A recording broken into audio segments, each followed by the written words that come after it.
Hello, tonight we highlight a psychological phenomenon that has tacitly been plaguing the country in recent decades. Over the last 40 years, since the rise and fall of the 80s, this country has been in the grip of a quiet destroyer, cerebral perturbation. This silent torture is believed to affect 1 in 4 of all adults and 1 in 7 of most cats. During the recent rise of the covert pandemic, in which everyone went into hiding, cerebral perturbation spread across the land. People everywhere were finding it increasingly difficult to think. Scientists slaved tirelessly to create a cure. Eventually a course of treatment was developed, but this was not without a price. Due to the rising cost of pharmaceuticals and the increasing unwillingness of the families of the afflicted to pay for them, another solution was required. At this time, the talk therapist emerged.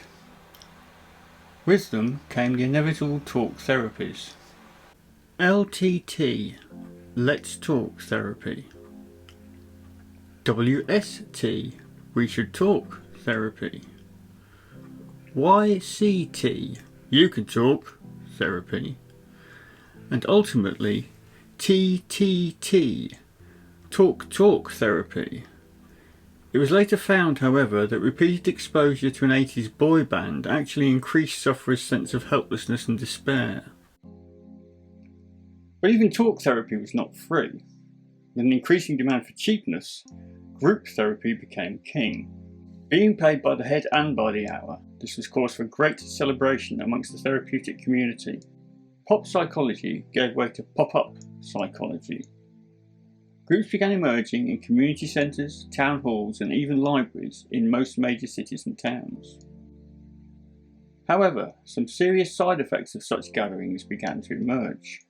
A sinister trigger for some sufferers came from one seemingly harmless piece of stationary organising equipment, the clipboard. The controlling presence of these newly appointed counsellors always asserted itself. Their symbol of dominance, the clipboard. A small, ostensibly unprepossessing object, it was seen by CP sufferers as a disclosure of intimate and personal issues. When wielded by an unscrupulous therapist, it would reveal many personal details of the attendees' supposedly private lives. The therapist would also employ other unsettling contrivances to add to the group's discomfort, such as immaculately pressed corduroy slacks. But this was not the greatest cause for concern. Within the groups of actual participants, there was unrest. People suffering from a feeling of dread and nervous exhaustion were seen to run from the room, never to return. The cause? Sellae-Circulophobia. Sellae-Circulophobia is the morbid, all-consuming fear of chairs arranged in a circle.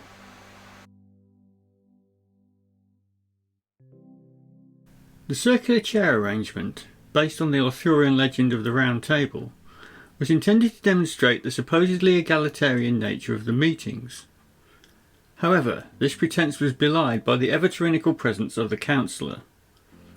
Even in Camelot, the knights knew which one of them was king. Arthur, he didn't have shit all over him. Thus, the chair circle became irrevocably linked with cerebral perturbation and its accompanying trauma. But help is at hand. By the gentle reintroduction of chairs, in a non-circular formation, in a friendly environment, sufferers gradually feel their sense of apprehension fade. Recovery may be slow. There can be subtle, less obvious triggers. Stacked chairs, with their potential to become circular, can be a hurdle which the sufferer must overcome.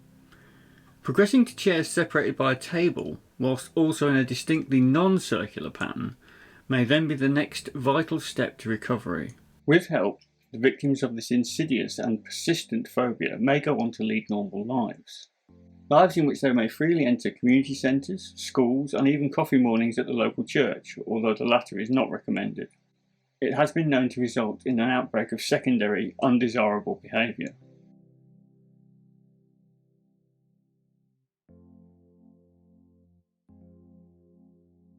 Finally, as a Sellae-Circulophobic myself, I would like to end on a personal note.